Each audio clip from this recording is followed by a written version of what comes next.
നമസ്കാരം. 24ന്റെ എല്ലാ പ്രേക്ഷകർക്കും പ്രഭാത വാർത്തകളിലേക്ക് സ്വാഗതം. ഇന്ന് മെയ് 24 വെള്ളിയാഴ്ച ഇടവം 10. സംസ്ഥാനത്ത് അതിശക്തമായ മഴ തുടരുകയാണ്. തെക്കൻ കേരളത്തിലും മധ്യ കേരളത്തിലും മഴ കനക്കുമെന്നാണ് കാലാവസ്ഥാ വകുപ്പിന്റെ മുന്നറിയിപ്പ്. ഒപ്പം മലപ്പുറം പൊന്നാനിയിൽ യുവാവിനെ ആളുമാറി ജയിലിലടച്ച സംഭവത്തിൽ സ്പെഷ്യൽ ബ്രാഞ്ച് ഡിവൈഎസ്പിയോട് റിപ്പോർട്ട് ആവശ്യപ്പെട്ടിട്ടുണ്ട്. ഇതുൾപ്പെടെയുള്ള വാർത്തകൾ വിശദമായി പരിശോധിക്കാം. എല്ലാ പ്രേക്ഷകർക്കും നല്ലൊരു ദിവസം ആശംസിച്ചുകൊണ്ട് പ്രഭാത വാർത്തകൾ ആരംഭിക്കുന്നു.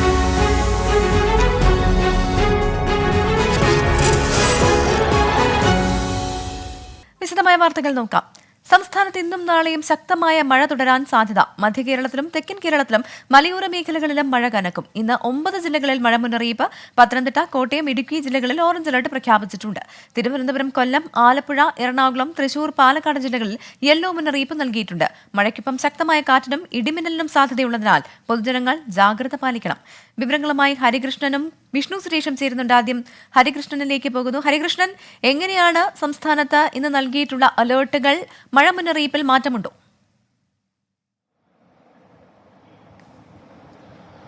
പ്രവിത, ഈ ചുഴലിക്കാറ്റ് പേമാരി ന്യൂനമർദ്ദം, ഇതാണ് 2 ദിവസത്തെ കാലാവസ്ഥ മുന്നറിയിപ്പ് എന്ന് പറയുന്നത്. 2 ദിവസമായി കേരളത്തിൽ കാലാവസ്ഥാ വകുപ്പ് നൽകുന്ന മുന്നറിയിപ്പ് ഇതാണ്. അതുകൊണ്ട് തന്നെ ഈ 2 ദിവസം കൂടി ശക്തമായ മഴ ലഭിക്കും എന്നുള്ളൊരു മുന്നറിയിപ്പാണ് കഴിഞ്ഞ ദിവസം ഏറ്റവും പുതിയ മുന്നറിയിപ്പിൽ വന്നിരിക്കുന്നത് എന്നുള്ളതാണ്. അതായത് ഈ ബംഗാൾ ഉൾക്കടലിൽ രൂപപ്പെട്ട ന്യൂനമർദ്ദം അത് ശക്തി പ്രാപിക്കും എന്നുള്ളതാണ്. അത് ഇന്നോടെ ശക്തി പ്രാപിക്കും. അത് നാളെ ഈ റിമാൽ ചുഴലിക്കാറ്റായി മാറും. മാത്രമല്ല, ഈ പശ്ചിമ ബംഗാൾ തീരത്തേക്ക് അത് അടുക്കും. അതോടുകൂടി ഈ മഴ ശക്തമായി വരും എന്നുള്ളതാണ് കാലാവസ്ഥാ വകുപ്പിന്റെ ഒരു പ്രധാനപ്പെട്ട മുന്നറിയിപ്പ് എന്ന് പറയുന്നത്. ഇന്നും നാളെയും ശക്തമായ മഴ ലഭിക്കുമെന്നുള്ളതാണ്. അതുകൂടാതെ തന്നെ ഈ മധ്യ കേരളത്തിലും തെക്കൻ കേരളത്തിലും മഴ ശക്തി പ്രാപിക്കും എന്നുള്ളതാണ്. ഇന്ന് 9 ജില്ലകളിലാണ് മഴ മുന്നറിയിപ്പുള്ളത്. അത് പത്തനംതിട്ട, കോട്ടയം, ഇടുക്കി ജില്ലകളിൽ അതിൽ ഓറഞ്ച് അലർട്ട് പ്രഖ്യാപിച്ചിട്ടുണ്ട്. അതുപോലെ തിരുവനന്തപുരം, കൊല്ലം, ആലപ്പുഴ, എറണാകുളം, തൃശൂർ, പാലക്കാട് ജില്ലകളിൽ യെല്ലോ മുന്നറിയിപ്പും ഉണ്ട് എന്നുള്ളതാണ്. മഴയ്ക്കൊപ്പം ശക്തമായ കാറ്റിനും ഇടിമിന്നലിനും സാധ്യതയുള്ളതിനാൽ പൊതുജനങ്ങൾ ജാഗ്രത പാലിക്കണമെന്ന് കാലാവസ്ഥാ വകുപ്പ് മുന്നറിയിപ്പ് നൽകുന്നുണ്ട്. ഈ തെക്കൻ തമിഴ്നാട് തീരത്ത് അതേപോലെ തന്നെ കേരള തീരത്ത് മത്സ്യബന്ധനത്തിന് പോകാനും വിലക്കുണ്ട്. അതായത് അതിതീവ്ര മഴയ്ക്കാണ് സാധ്യത. അതിനോടൊപ്പം തന്നെ ഇടിമിന്നലിനും സാധ്യതയുള്ളതിനാൽ ഈ മത്സ്യബന്ധനത്തിന് വിലക്ക് ഏർപ്പെടുത്തിയിട്ടുണ്ട് എന്നുള്ളതാണ്. അത് മാത്രവുമല്ല, കേരളത്തിൽ ഒരു അനാലിസിസ് അല്ലെങ്കിൽ അത്തരത്തിലൊരു കാലാവസ്ഥാ വകുപ്പ് വിദഗ്ധരൊക്കെ പറയുന്നത് അതിതീവ്ര മഴ, അതായത് ഇപ്പോൾ തന്നെ വേനൽ മഴ അധികമായി കേരളത്തിൽ പ്രതീക്ഷിക്കുന്നതിലധികം വേനൽ മഴ ലഭിച്ചിട്ടുണ്ട്. ഏതാണ്ട് 18% വേനൽ മഴ ലഭിച്ചിട്ടുണ്ട് എന്നുള്ളതാണ്.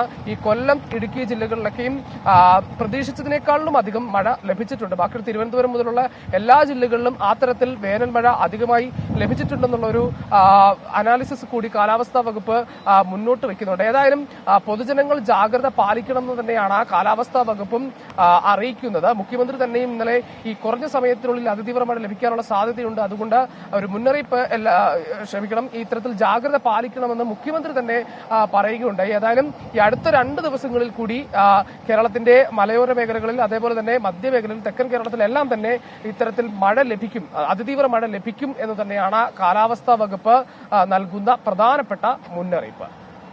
ശരി, ഹരികൃഷ്ണനാണ് തിരുവനന്തപുരത്ത് നിന്നും കാലാവസ്ഥാ മുന്നറിയിപ്പുമായി ബന്ധപ്പെട്ട വിശദമായ റിപ്പോർട്ട് നൽകിയത്. വിഷ്ണു സുരേഷ് ചേരുന്നുണ്ട് കൊച്ചിയിൽ നിന്ന്. വിഷ്ണു, കഴിഞ്ഞ രാത്രിയിൽ ശക്തമായ മഴയാണ് കൊച്ചിയിൽ പെയ്തത്. കൊച്ചിയിൽ പലയിടങ്ങളിലും വെള്ളക്കെട്ടുണ്ടായിരുന്നു. എന്താണ് നിലവിലെ സാഹചര്യം?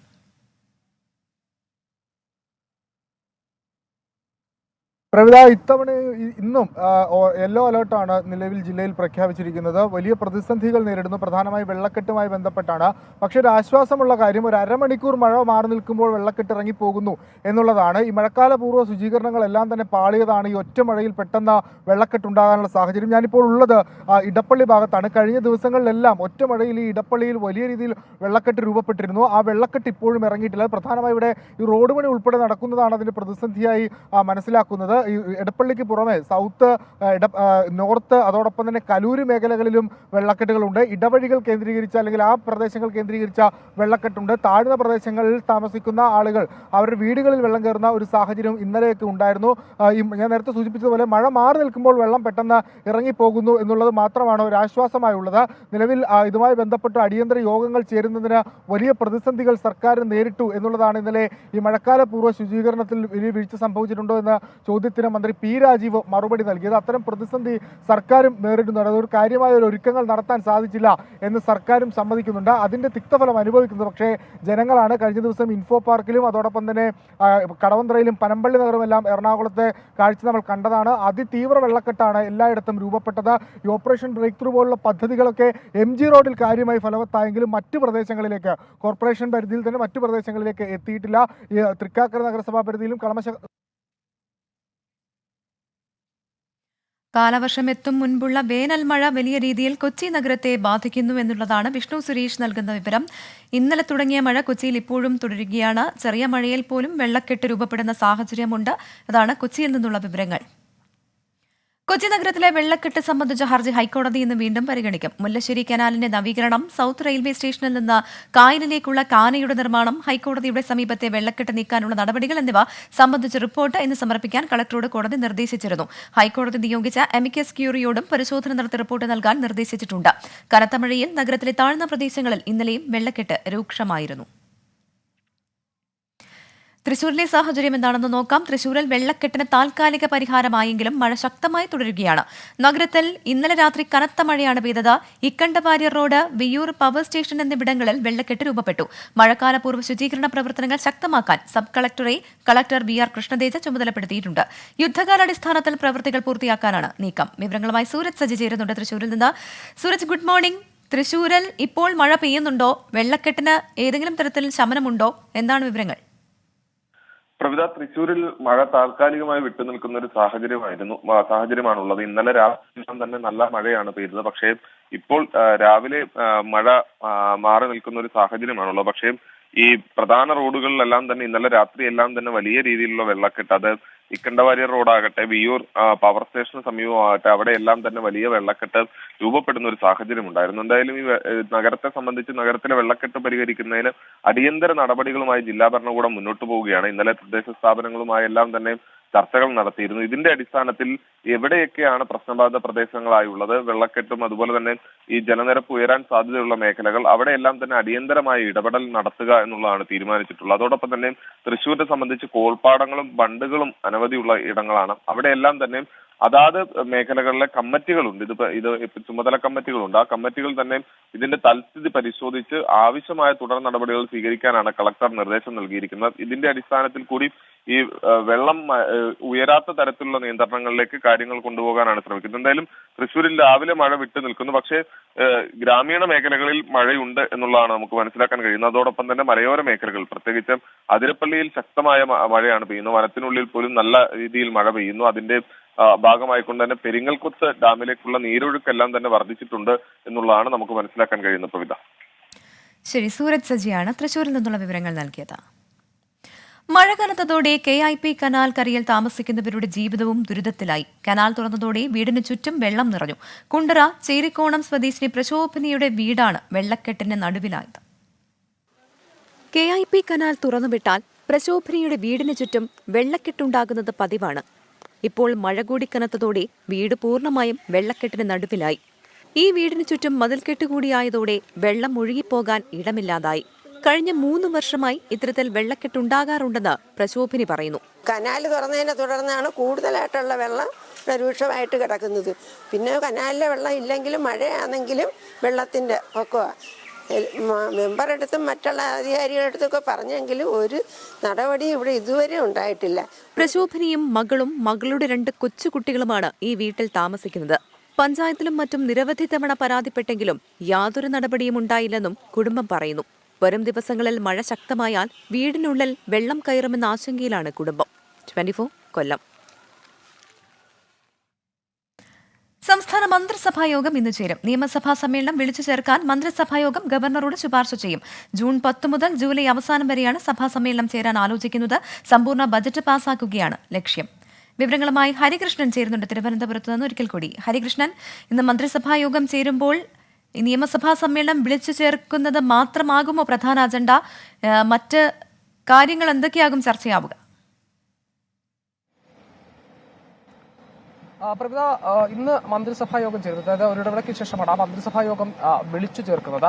ഈ തെരഞ്ഞെടുപ്പിന് ശേഷമുള്ള മന്ത്രിസഭാ യോഗമാണ്. അതിൽ പ്രധാനപ്പെട്ട തീരുമാനങ്ങൾ ഉണ്ടാകും എന്നുള്ളതാണ് അറിയാൻ കഴിയുന്നത്. അതായത് ഈ നിയമസഭാ സമ്മേളനം വിളിച്ചു ചേർക്കുക എന്നുള്ളത് തന്നെയാണ് ഏറ്റവും പ്രധാനപ്പെട്ട ലക്ഷ്യം. ജൂൺ 10 മുതൽ ജൂലൈ അവസാനം വരെ ഈ നിയമസഭാ സമ്മേളനം വിളിച്ചു ചേർക്കുക എന്നുള്ളതാണ് ഇതിന്റെ പ്രധാനപ്പെട്ട ഒരു ലക്ഷ്യം. അത് മാത്രവുമല്ല, ഇത്തരത്തിൽ സമ്പൂർണ്ണ ബജറ്റ് പാസ്സാക്കുകയാണ് ഈ സഭാ സമ്മേളനത്തിന്റെ പ്രധാനപ്പെട്ട ഒരു ലക്ഷ്യമെന്ന് പറയുന്നത്. ഈ വാർഡ് വിഭജന ഓർഡിനൻസിന് അതിന് പകരമുള്ള ബില്ല് കൊണ്ടുവരാൻ അതിനുള്ള നീക്കം കൂടി ഈ മന്ത്രിസഭാ യോഗത്തിന്റെ പരിഗണനയിലുണ്ട്, സർക്കാരിന്റെ പരിഗണനയിലുണ്ട്. അതുകൂടി ഇതിൽ ലക്ഷ്യമാകുക, അതാണ് ഏറ്റവും പ്രധാനപ്പെട്ട ലക്ഷ്യമെന്നാണ് മറ്റൊരു പ്രധാനപ്പെട്ട തീരുമാനം എന്ന് പറയുന്നത്. ഈ ഓർഡിനൻസ് വേഗത്തിലാക്കാൻ വേണ്ടിയിട്ട് ഈ സർക്കാർ ഈ തെരഞ്ഞെടുപ്പ് കമ്മീഷന്റെ അനുമതി തേടിയിരുന്നു. അത് അനിശ്ചിതത്വത്തിലാണ്. അതുകൂടി ഈ മന്ത്രിസഭാ യോഗത്തിൽ തീരുമാനമെടുക്കുന്നത്. മാത്രമല്ല, മറ്റ് ഈ സംസ്ഥാനത്തെ വെള്ളപ്പൊക്കം അടക്കമുള്ള കാര്യങ്ങൾ, അതിൽ ഈ നദീജല പഠനം, അത്തരത്തിലുള്ള കാര്യങ്ങളൊക്കെയും ഇന്ന് ചർച്ചയാകും. മാത്രമല്ല, ആരോഗ്യ വകുപ്പിന്റെ അനാസ്ഥ അടക്കമുള്ള കാര്യങ്ങൾ ഇതിൽ ചർച്ചയാക്കും. മെഡിക്കൽ കോളേജിലെ പിഴവ് പോലെയുള്ള ആരോപണങ്ങളൊക്കെ ഉയർന്നു. അത്തരം കാര്യങ്ങളൊക്കെയും ഈ മന്ത്രിസഭാ യോഗത്തിൽ തീരുമാനമുണ്ടാകും, മന്ത്രിസഭാ യോഗത്തിൽ ചർച്ചയ്ക്ക് വരും എന്നാണ് മനസ്സിലാക്കാൻ സാധിക്കുന്നത്. പ്രവിത, ശരി. സംസ്ഥാന മന്ത്രിസഭാ യോഗം ഇന്ന് ചേരും. നിയമസഭാ സമ്മേളനം വിളിച്ചിറക്കുന്നത് ഉൾപ്പെടെയുള്ള കാര്യങ്ങൾ ചർച്ചയാകും. നെടുമ്പാശ്ശേരി അവയവക്കടത്ത് കേസിൽ പ്രതി സാബിത്തിന്റെ ചോദ്യം ചെയ്യൽ തുടരുന്നു. സാബിത്തിന്റെ സുഹൃത്ത് കൊച്ചി സ്വദേശിയായ മധുവിനെ കണ്ടെത്താനുള്ള ശ്രമവും അന്വേഷണ സംഘം ഊർജിതമാക്കിയിട്ടുണ്ട്. ഇയാൾ ഇറാനിലാണെന്നാണ് സൂചന. എംബസിയുടെ സഹായം തേടാനും ശ്രമമുണ്ട്. അവയവക്കടത്ത് സംഘത്തിൽ കൂടുതൽ മലയാളികൾ ഉണ്ടോയെന്നും പോലീസ് പരിശോധിക്കുകയാണ്. സാബിത്തിന്റെ ബാങ്ക് രേഖകളും പാസ്പോർട്ടും ഇതിനോടകം പോലീസിന് ലഭ്യമായിട്ടുണ്ട്. ഇയാൾ പണം കൈമാറിയ ആളുകളും നിരീക്ഷണത്തിലാണ്. മലപ്പുറം പൊന്നാനിയിൽ യുവാവിനെ ആളുമാറി ജയിലിലടച്ച സംഭവത്തിൽ സ്പെഷ്യൽ ബ്രാഞ്ച് ഡിവൈഎസ്പിയോട് റിപ്പോർട്ട് ആവശ്യപ്പെട്ടു. മലപ്പുറം ജില്ലാ പോലീസ് മേധാവി എസ് ശശിധരനാണ് റിപ്പോർട്ട് തേടിയത്. റിപ്പോർട്ട് ലഭിച്ച ശേഷം തുടർ നടപടികളിലേക്ക് കടക്കും. സംഭവത്തിൽ പൊന്നാനി പോലീസിന് വീഴ്ചയുണ്ടായതായാണ് പ്രാഥമിക വിലയിരുത്തൽ. വെളിയങ്കോട് സ്വദേശി ആലിങ്ങൽ അബൂബക്കറെയാണ് പോലീസ് ആളുമാറി അറസ്റ്റ് ചെയ്തത്. യഥാർത്ഥ പ്രതി അല്ലെന്ന് കണ്ട് കോടതി ഇന്നലെയാണ് അബൂബക്കറിനെ മോചിപ്പിച്ചത്. കോഴിക്കോട് കുറ്റിക്കാട്ടൂരിൽ യുവാവ് ഷോക്കേറ്റ് മരിച്ച സംഭവത്തിൽ കുടുംബം ഇന്ന് സിറ്റി പോലീസ് കമ്മീഷണർക്ക് പരാതി നൽകും. കേസിൽ KSAB ഉദ്യോഗസ്ഥരെ പ്രതി ചേർക്കണം, കുറ്റക്കാർക്കെതിരെ നരഹത്യാ വകുപ്പുകൾ ഉൾപ്പെടെ ചുമത്തണം തുടങ്ങിയ ആവശ്യങ്ങൾ ഉന്നയിച്ചാണ് പരാതി നൽകുക. മുഹമ്മദ് റിജാസിന്റെ മരണത്തിനുത്തരവാദി KSAB ഉദ്യോഗസ്ഥരാണെന്ന് കുടുംബം നേരത്തെ ആരോപിച്ചിരുന്നു. വൈദ്യുതി കേബിളിന് തകരാറുണ്ടെന്ന കെട്ടിടമുടമയുടെ പരാതി അന്വേഷിച്ചിരുന്നുവെന്നും പരിശോധന നടത്തിയപ്പോൾ തകരാർ കണ്ടെത്താനായില്ല എന്നുമായിരുന്നു KSABയുടെ വിശദീകരണം. സംഭവത്തിൽ മനുഷ്യാവകാശ കമ്മീഷൻ കേസെടുത്തിരുന്നു. ലോക്സഭാ തെരഞ്ഞെടുപ്പിന്റെ 6ാം ഘട്ട വോട്ടെടുപ്പ് നാളെ 6 സംസ്ഥാനങ്ങളിലും 2 കേന്ദ്രഭരണ പ്രദേശങ്ങളിലുമായി 58 മണ്ഡലങ്ങളാണ് ബൂത്തിലെത്തുക. മനോഹർലാൽ ഖട്ടാർ, മെഹബൂബ മുഫ്തി, മേനകാ ഗാന്ധി, ധർമ്മേന്ദ്ര പ്രധാൻ, കനയ്യകുമാർ തുടങ്ങിയവരാണ് മത്സരരംഗത്തെ പ്രമുഖർ. പ്രധാനമന്ത്രി നരേന്ദ്രമോദി ഇന്ന് ഹിമാചൽ പ്രദേശിലും പഞ്ചാബിലും പ്രചാരണത്തിനെത്തും. പ്രിയങ്ക ഗാന്ധിയും രാഹുൽ ഗാന്ധിയും ഇന്ന് തെരഞ്ഞെടുപ്പ് പ്രചാരണ റാലികൾ ഒന്നും നിശ്ചയിച്ചിട്ടില്ല. വിവരങ്ങളുമായി രാധാകൃഷ്ണൻ ചേരുന്നുണ്ട്. രാധാകൃഷ്ണൻ, ഡൽഹി ഉൾപ്പെടെയുള്ള പ്രദേശങ്ങൾ നാളെ തിരഞ്ഞെടുപ്പിനായി പോളിംഗ് ബൂത്തിലെത്തുകയാണ്. എന്താണ് ഈ തിരഞ്ഞെടുപ്പുമായി ബന്ധപ്പെട്ട ഏറ്റവും പുതിയ അപ്ഡേറ്റ്സ്?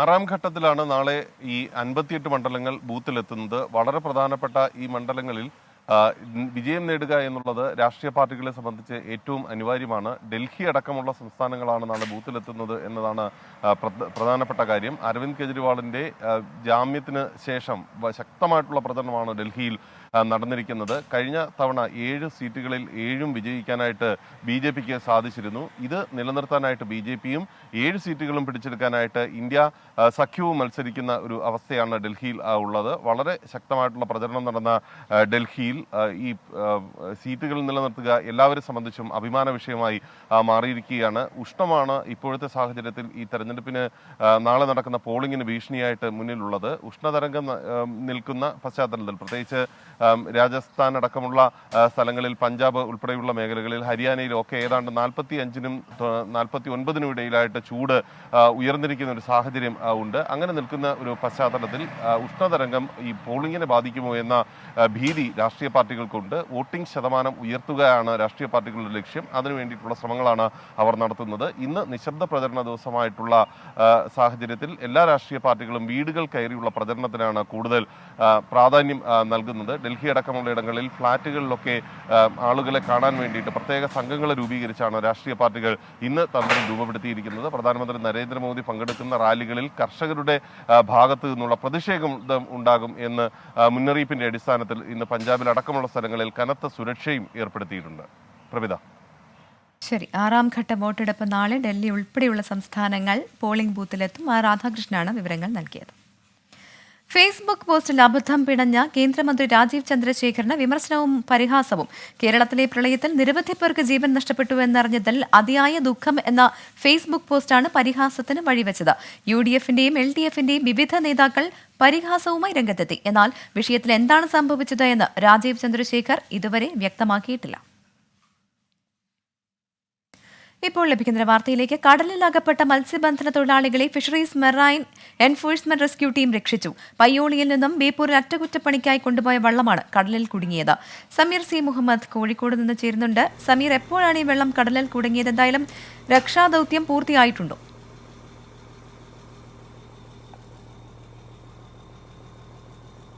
പ്രവിധ, പയ്യോളിയിൽ നിന്ന് ബേപ്പൂരിലേക്ക് അറ്റകുറ്റപ്പണിക്കായി കൊണ്ടുപോയതാണ് ഈ ശിവപുത്രി എന്ന് പറയുന്ന വഞ്ചി. ആ വഞ്ചിയുടെ എഞ്ചിൻ തകരാറിലാകുകയായിരുന്നു. തുടർന്നാണ് നിയന്ത്രണം നഷ്ടമായത്. ശക്തമായ കാറ്റും മഴയും ഉണ്ട ഒരു പശ്ചാത്തലം. അതുകൊണ്ട് തന്നെ വലിയ രീതിയിലുള്ള അപകടത്തിലേക്കായിരുന്നു ഇത് നീങ്ങിയിരുന്നത്. ഇതുമായി ബന്ധപ്പെട്ട സിഗ്നൽ ഫിഷറീസ് എൻഫോഴ്സ്മെന്റിന് ലഭിച്ചു. അതിന്റെ അടിസ്ഥാനത്തിലാണ് പിന്നീട് രക്ഷാപ്രവർത്തനവുമായി മുന്നോട്ട് പോയത്. ഇവർ ഉണ്ടായിരുന്നത് പുതിയാപ്പ ഹാർബറിൽ നിന്ന് 7 നോട്ടിക്കൽ മൈൽ അപ്പുറത്തായിരുന്നു. ആ ഒരു പശ്ചാത്തലത്തിലേക്കാണ് വലിയ അപകടത്തിന്റെ സാധ്യതയും ഉണ്ടായിരുന്നത്. അവിടേക്കാണ് പിന്നീട് ഫിഷറീസ് മറൈൻ എൻഫോഴ്സ്മെന്റിന്റെ റെസ്ക്യൂ ടീം എത്തുകയും ഈ വഞ്ചി അടുപ്പിക്കുകയും ചെയ്തു. ആ വഞ്ചി അടുപ്പിച്ച് അതിനകത്ത് 5 പേരാണ് ഉണ്ടായിരുന്നത്. 5 പേരെയും സുരക്ഷിതമായി തന്നെ കരക്കെത്തിക്കാനും കഴിഞ്ഞിട്ടുണ്ട്. മാത്രമല്ല, ഇവരുടെയൊക്കെ ആരോഗ്യനില തൃപ്തികരമാണ്. ഇവർക്കെല്ലാം പ്രാഥമിക ചികിത്സ നൽകേണ്ട ആവശ്യം മാത്രമാണ് ഉണ്ടായിട്ടുള്ളത്. കൂടുതൽ സമയം, അതായത് 3 മണിക്കൂറോളം ഇതിന്റെ രക്ഷാപ്രവർത്തനത്തിന് വേണ്ടി വന്നു. ഏകദേശം 4 മണിക്കൂറോളം ഇവർ കടലിൽ അകപ്പെടുകയും ചെയ്തു. എന്തായാലും ഇപ്പോൾ 5 പേരുടെയും ആരോഗ്യനില തൃപ്തികരമാണ് എന്നാണ് അറിയിക്കുന്നത്. ആശ്വാസകരമായ ഒരു വാർത്തയാണ് പങ്കുവെക്കാനുള്ളത്. പ്രവിധ. ശരി. കടലിൽ അകപ്പെട്ട മത്സ്യബന്ധന തൊഴിലാളികളെ fisheries marine enforcement rescue team രക്ഷിച്ചു. വിവരങ്ങളാണ് സമീർ സി മുഹമ്മദ് നൽകിയത്. സംസ്ഥാനത്ത് അതിശക്തമായ മഴ തുടരുമ്പോൾ ഉത്തരേന്ത്യയിൽ കനത്ത ഉഷ്ണതരംഗമാണ്. ഡൽഹിക്ക് പുറമെ രാജസ്ഥാൻ, പഞ്ചാബ്, ഹരിയാന സംസ്ഥാനങ്ങളിൽ റെഡ് അലർട്ട്. 48 ഡിഗ്രി സെൽഷ്യസ് രേഖപ്പെടുത്തിയ രാജസ്ഥാനിലെ ബർമറിലാണ് ചൂട് ഏറ്റവും കൂടുതൽ. ഡൽഹിയിലെ മുൻകേഷ്പൂർ മേഖലയിലാണ് അത്യുഷ്ണം ഏറ്റവും കൂടുതൽ അനുഭവപ്പെട്ടത്. താപനില 46.8 ഡിഗ്രി സെൽഷ്യസിലെത്തി. ഉഷ്ണതരംഗം ഒരു ദിവസം കൂടി തുടരും എന്നാണ് കാലാവസ്ഥാ നിരീക്ഷണ കേന്ദ്രത്തിന്റെ മുന്നറിയിപ്പ്. പെരിയാറിലെ മത്സ്യക്കുരുതിയിൽ കർഷകർക്കുണ്ടായ സാമ്പത്തിക നഷ്ടം കണക്കാക്കാൻ വ്യവസായ മന്ത്രിയുടെ നിർദ്ദേശപ്രകാരമുള്ള യോഗം ഇന്ന് വരാപ്പുഴയിൽ ചേരും. വരാപ്പുഴ പഞ്ചായത്തിന്റെ നേതൃത്വത്തിൽ നടന്ന മത്സ്യകർഷകരുടെ യോഗത്തിൽ 10 കോടിയിലധികം രൂപയുടെ നഷ്ടമുണ്ടായതായാണ് പ്രാഥമിക കണക്ക്. 120 കൂട് കൃഷികളാണ് പെരിയാറിലുള്ളത്. ഒരു കൂടിന് ശരാശരി 15 ലക്ഷം രൂപ നഷ്ടമുണ്ടായതായാണ് കണക്ക്. നഷ്ടപരിഹാരം നൽകുന്നതിനുള്ള അന്തിമ രൂപം സർക്കാരിന് കൈമാറും. നഷ്ടമുണ്ടായ മത്സ്യകർഷകർക്ക് സൗജന്യ റേഷൻ നൽകുന്നത് ഉൾപ്പെടെയുള്ള നടപടികളും ഇന്നത്തെ യോഗത്തിൽ വീണ്ടും ഉന്നയിക്കും. വിവിധ തദ്ദേശ സ്ഥാപനങ്ങൾ ചേർന്നാണ് ചത്ത മീനുകളെ സംസ്കരിക്കാൻ ഒരുങ്ങുന്നത്. അതേസമയം വ്യവസായ വകുപ്പിനും മലിനീകരണ നിയന്ത്രണ ബോർഡിനുമെതിരെയുള്ള പ്രതിഷേധവും ശക്തമാണ്. പന്തീരാങ്കാവ് ഗാർഹിക പീഡന കേസുമായി ബന്ധപ്പെട്ട് സസ്പെൻഷനിലായ പോലീസ് ഉദ്യോഗസ്ഥൻ ശരത് ലാൽ നൽകിയ മുൻകൂർ ജാമ്യാപേക്ഷ കോടതി ഇന്ന് പരിഗണിക്കും. കോഴിക്കോട് സെഷൻസ് കോടതിയാണ് ഹർജി പരിഗണിക്കുക. കേസിലെ 1-ാം പ്രതിയായ രാഹുൽ പി ഗോപാലിനെ വിദേശത്തേക്ക് കടക്കാൻ സഹായിച്ചുവെന്ന് കണ്ടെത്തിയതിനെ തുടർന്നാണ് ശരത് ലാലിനെ സസ്പെൻഡ് ചെയ്തത്. കേസുമായി ബന്ധപ്പെട്ട് യുവതി കോടതിയിൽ രഹസ്യമൊഴി നൽകിയിട്ടുണ്ട്. രാഹുൽ പി ഗോപാലിനെ നാട്ടിലെത്തിക്കാനുള്ള നീക്കം അന്വേഷണ സംഘം ശക്തമാക്കി. ആറ്റിങ്ങൽ ഇരട്ടക്കൊലപാതക കേസിൽ അപ്പീലിൽ ഹൈക്കോടതി ഇന്ന് വിധി പറയും. 1-ാം പ്രതി നിനോ മാത്യുവിന്റെ വധശിക്ഷ ശരിവെക്കുന്നതിൽ ഡിവിഷൻ ബെഞ്ച് തീരുമാനമെടുക്കും. ഇരട്ട ജീവപര്യന്തം ചോദ്യം ചെയ്ത് 2-ാം പ്രതി അനുശാന്തി നൽകിയ അപ്പീലിലും ഹൈക്കോടതി വിധി പറയും. ജസ്റ്റിസുമാരായ PB Suresh Kumar, Johnson John എന്നിവർ ഉൾപ്പെട്ട ഡിവിഷൻ ബെഞ്ചാണ് വിധി പറയുക. അനുശാന്തിയുടെ 3.5 വയസ്സുള്ള മകളെയും ഭർത്തൃമാതാവിനെയുമാണ് സുഹൃത്തായ നിനോ മാത്യു വെട്ടിക്കൊലപ്പെടുത്തിയത്. 2016 ഏപ്രിൽ 16-നായിരുന്നു സംഭവം. ടെക്നോ പാർക്കിലെ ജീവനക്കാരും സുഹൃത്തുക്കളുമായിരുന്ന 1-ാം പ്രതി നിനോ മാത്യുവും 2-ാം പ്രതി അനുശാന്തിയുമായി ഒരുമിച്ച് ജീവിക്കാൻ തടസ്സം നിൽക്കുന്നുവെന്ന് ആരോപിച്ചായിരുന്നു കൊലപാതകം. 50 ലക്ഷം രൂപ വീതമാണ് 2 പ്രതികൾക്കും വിചാരണ കോടതി പിഴശിക്ഷ വിധിച്ചത്. കാസർഗോഡ് മദ്രസാധ്യാപകൻ റിയാസ് മൗലവി വധക്കേസിലെ പ്രതികളെ വെറുതെ വിട്ട വിചാരണ കോടതി നടപടിക്കെതിരെ സർക്കാർ നൽകിയ അപ്പീൽ ഹൈക്കോടതി ഇന്ന് വീണ്ടും പരിഗണിക്കും. 3 പ്രതികൾക്കും ഹൈക്കോടതി നേരത്തെ നോട്ടീസ് അയച്ചിരുന്നു. പ്രതികൾ പാസ്പോർട്ട് കെട്ടിവയ്ക്കണമെന്നും വിചാരണ കോടതിയുടെ പരിധി വിട്ടു പോകരുത് എന്നും ഹൈക്കോടതി നിർദ്ദേശിച്ചിരുന്നു. പ്രതികൾക്കെതിരെ ശക്തമായ തെളിവുകളുണ്ടെന്നും ഇത് പരിശോധിക്കുന്നതിൽ വിചാരണ കോടതി പരാജയപ്പെട്ടതായും സർക്കാർ ആരോപിച്ചു. 1 മുതൽ 3 വരെ പ്രതികളായ അജേഷ്, നിതിൻകുമാർ, അഖിലേഷ് എന്നിവരെ കഴിഞ്ഞ മാർച്ച് 30-നാണ് കാസർഗോഡ് പ്രിൻസിപ്പൽ സെഷൻസ് കോടതി ജഡ്ജി KK ബാലകൃഷ്ണൻ വെറുതെ വിട്ടത്.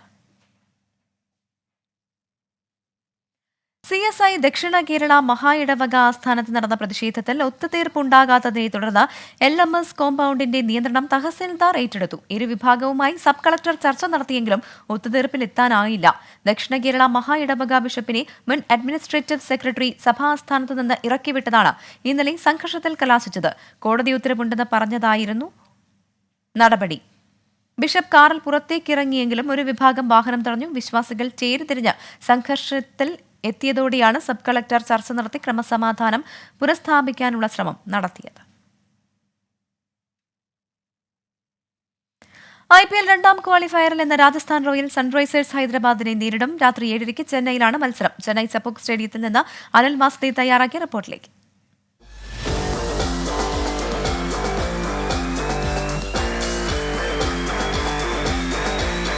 ചെന്നൈയിൽ തുടങ്ങിയ IPL 17ാം സീസൺ രാജ്യമെല്ലാം ചുറ്റിക്കറങ്ങി ഒടുവിൽ ചെന്നൈയിൽ തന്നെ തിരിച്ചെത്തിയിരിക്കുന്നു. കിരീടമാർക്കെന്നറിയാൻ ഇനി 2 പോരാട്ടങ്ങൾ. അതിലാദ്യത്തേത് ഫൈനൽ കടമ്പ കടക്കാൻ സഞ്ജുവിന്റെ രാജസ്ഥാൻ റോയൽസും പാറ്റ് കമ്മിൻസിന്റെ ഹൈദരാബാദും തമ്മിലുള്ള പെരും പോരാട്ടം.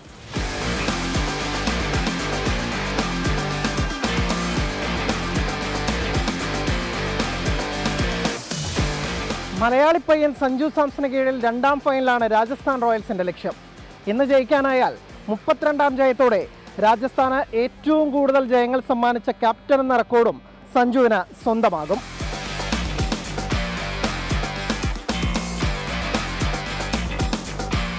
എലിമിനേറ്റർ ജയിച്ചതോടെ കിരീടപ്പോരിലേക്ക് തിരിച്ചെത്തിയിരിക്കുകയാണ് സഞ്ജു സാംസണും കൂട്ടരും. കഴിഞ്ഞ മത്സരത്തിലേതുപോലെ ഓൾറൗണ്ട് പ്രകടനം പുറത്തെടുക്കാനായാൽ ഫൈനൽ അകലെയല്ല രാജസ്ഥാന്.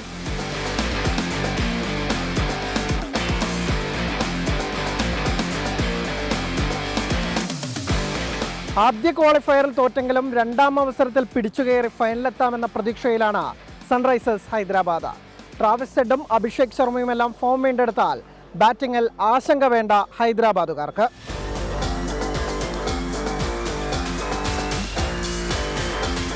പരമ്പരാഗതമായി സ്പിന്നിനെ തുണയ്ക്കുന്ന പിച്ചാണ് ചെന്നൈയിലേത്. ലോകോത്തര സ്പിന്നർമാരായ R അശ്വിൻ്റെയും യുസ്വേന്ദ്ര ചഹലിൻ്റെയും സാന്നിധ്യം രാജസ്ഥാന് അഡ്വാൻറ്റേജ് നൽകുന്നു. ഇതിഹാസ സ്പിന്നർ മുത്തയ്യ മുരളീധരന്റെ തന്ത്രങ്ങളിലൂടെ ഇതിന് മറുപടി കൊടുക്കാമെന്ന പ്രതീക്ഷയിലാണ് ഹൈദരാബാദ്.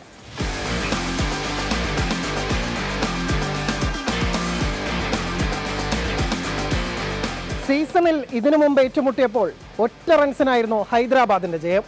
നേർക്കുനേർ കണക്കുകളിലും മുൻതൂക്കം ഹൈദരാബാദിന്. പക്ഷെ അതിലൊന്നും കാര്യമില്ല. ഇന്ന് ആര് മുന്നിട്ട് നിൽക്കുന്നോ അവരായിരിക്കും ഫൈനലിൽ കൊൽക്കത്തയുടെ എതിരാളി. ചെന്നൈ ചെപ്പോക്ക് സ്റ്റേഡിയത്തിൽ നിന്ന് ശ്രീകാന്തിനൊപ്പം അനിൽ വാസുദേവ്, 24. കുവൈറ്റിനെതിരായ ഫിഫ ലോകകപ്പ് യോഗ്യതാ മത്സരത്തിനുള്ള ഇന്ത്യൻ ടീമിനെ പ്രഖ്യാപിച്ചു. 27 അംഗ ടീമിനെ കോച്ച് ഇഗോർ സ്റ്റിമാച്ചാണ് പ്രഖ്യാപിച്ചത്. സൂപ്പർ താരം സുനിൽ ഛേത്രി നയിക്കുന്ന ടീമിൽ മലയാളി താരം സഹൽ അബ്ദുൽ സമദ് തിരിച്ചെത്തി. അതേസമയം സാധ്യതാ പട്ടികയിൽ ഉണ്ടായിരുന്ന മലയാളി താരങ്ങളായ വിപിൻ മോഹനെയും ജിത്തിനെയും പരിഗണിച്ചില്ല. അടുത്ത മാസം 6-ന് കൊൽക്കത്തയിലാണ് കുവൈറ്റിനെതിരായ മത്സരം. അന്താരാഷ്ട്ര ഫുട്ബോളിൽ സുനിൽ ഛേത്രിയുടെ അവസാന മത്സരമാണിത്. ഇതോടെ പ്രഭാത വാർത്തകൾ പൂർണ്ണമാകുന്നു.